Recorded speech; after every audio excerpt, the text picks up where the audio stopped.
Good morning, everyone. I'm just waking up in the camper that I've been staying in the last couple of nights here in Duvall, Washington. Now I actually know the town.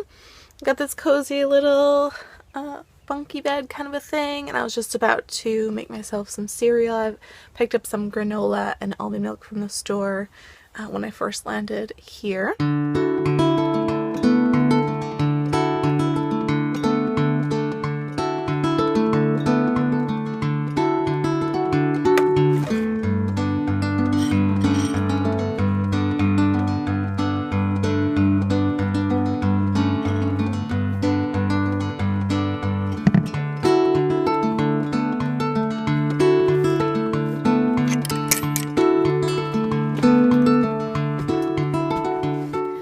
Yes, this is where I've been using the restroom for the last few days.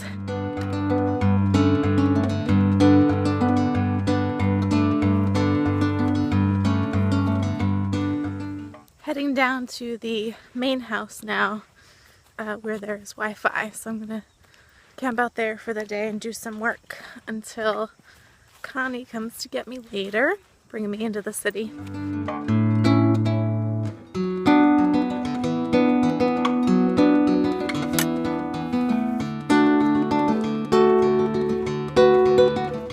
Trouble finding a place to set up my phone that's the right height for my shortness so I can record this Q&A. Alright, finally found a post that is the appropriate size for Q&A time. For those of you new to the vlog, about once a week I'll do these Q&As. Sometimes it changes, but you can catch, if you want to ask a question, just stay tuned to the Facebook page, the Will Travel for Vegan Food Facebook page, and I'll say, it's Q&A day, and then you can ask me anything. Adrian asks, or says, I enjoy the tattoo stories. How many do you have now? Let's see. I have a commemorative road trip tattoo on my left thigh. I have a Gertie tattoo, Gertie the Van tattoo on my right thigh. I have the vegan V here. I have horseshoe over here. I have an elephant here. I have a zebra ribcage piece on my right side, that's 6. A Texacorn up here, which I wrote about in the book. And below that I have Sanskrit for the word limitless. So that's 1, 2, 3, 4, 5, 6, 7, 8. 8 tattoos. Melissa says, of all the places you've had delicious vegan food, at which one or what dish do you wish was in your hometown? That's a good question. Also, Melissa, this is a tough one because I do technically have a hometown, but I've been living nomadically for the last 4 years, so I don't really have a place that I call home. And usually the places that I land these days are very vegan-friendly places. But if I were to choose one dish that I wish were in my parents' hometown so that when I went to go visit it would be there, I'm gonna go with the Eastern Bowl from the By and By, which is a vegan bar in Portland, Oregon. Tara asks, how do you recommend vegans stay in shape and not gain weight while traveling and eating out at yummy veg restaurants a lot? Well, Tara, I would never claim to be a health nutritionist or someone that knows much about exercise because I honestly don't, and I don't know a lot about exercise in general. I don't really do much of it aside from dancing. That's usually my form of exercise.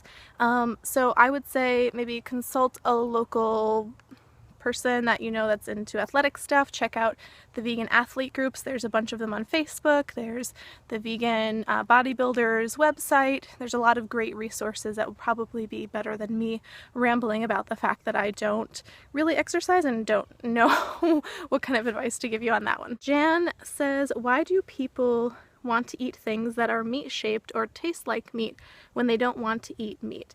Well, there's a lot of different reasons for that, Jan, and I'm sure it varies by person. Now, there are some people that will tell you that when vegans are transitioning from an omni diet, that sometimes they find those foods more palatable or easier to process visually, and so sometimes it can make the transition a little bit better. Also, I think it's important to keep in mind that knowing that the product is vegan and cruelty-free, regardless of what it looks like or what it's called, I think is something to be said for that, where if it sounds like something you would enjoy, or if it's something that you once enjoyed but you don't want the cruelty aspect of it, then choosing or selecting something that might otherwise be an imitation is okay. I'm retired, and now that I have free time, I would love to make a journey similar to yours. I just need to figure out how to finance such a long trip.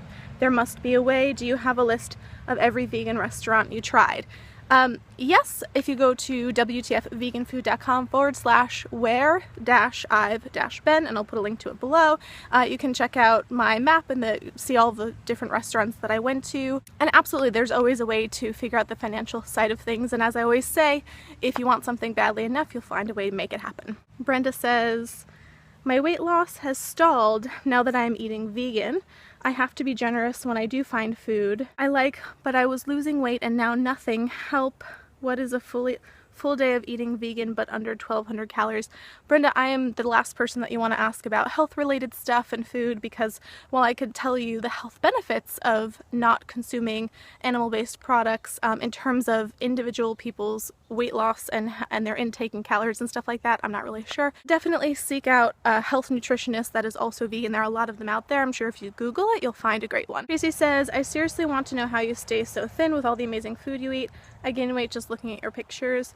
Well, Tracy, I don't always eat everything that you see in the pictures. It's a bit of portion control, and mostly in the way that I actually just stop eating when I start feeling full rather than continuing to eat despite how delicious something might be. But it's different for everybody. I think it's probably a combination of genes and then also just not overeating. When I was on the formal part of my road trip, which is what the book is based on, I definitely overate and had a lot more sweets than I'm eating these days, which is hard to believe because I still eat a lot of sweets. But during the road trip I did gain 25 pounds and I didn't feel well toward the end of the trip at all. So I learned my lesson on that front. Sarah asks, what is your ultimate goal if you have one career-wise? Well, Sarah, that's a really good question, and I feel like it changes. It can change. I mean, it has changed from the time that I entered the working world to today.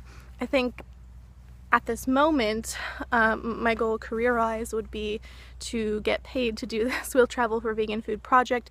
I really like the freelance work that I'm doing now, and I love doing these videos, and I would like to be able to continue to help animals and people and the environment by way of this project, which, you know, started as a passion project thing and has really become basically my career. I just don't get paid for it yet. Yet being the key term. But I imagine that it will fluctuate as time goes on and as I learn more about various interests and focuses that I might have going forward, that the career stuff could very well change with that as well. Alright guys, that's it for the Q&A. Especially MAM, mitochondria-associated membrane. Hey guys, so after the Q&A earlier today, I met up with my friend Nick. We went and had dinner. He dropped me off at this coffee shop in Redmond, Washington, and now I'm waiting for Connie to come pick me up. I'm going to be staying at her place tonight. Thank you so much for watching. I'll see you tomorrow, and please remember to eat well and travel often.